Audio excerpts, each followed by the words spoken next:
Hey guys, I'm Anna, and today I'm going to show you how to fix Life360 mobile app not loading. So first of all, you need to head over to your device settings. From here, tap on the cellular option right over here. Once you're on this screen, you need to scroll down and search for the Life360 app, and then make sure the toggle button right next to it is turned on, indicating that the app has internet access through your cellular connection. This should fix the Life360 mobile app loading issue. But if it doesn't, then you need to make sure you're running the latest version of the app. Open up App Store on your device, and then tap on this search icon in the bottom right corner. Then search for the Life360 app, and if you see this update button right next to the app name, simply tap on it to make sure you're running the latest version of the app. This should fix the Life360 mobile app loading issue.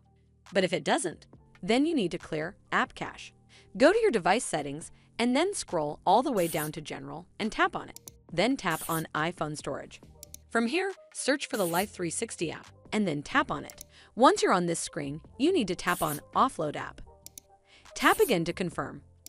It'll take a bit for processing, and then a Reinstall button will show up. Simply tap on it to reinstall the app. This should fix the Life360 mobile app loading issue. But if it doesn't, then you need to completely reinstall the app. Follow the on-screen instructions to navigate all the way to the app page. Once you're on this screen, tap on Delete App to uninstall the app from your device. Once uninstalled, you need to open up App Store and then search for the Life360 app right over here in the search bar, and then click on this Get button to install it back on your device. Well, that's how you fix Life360 mobile app not loading.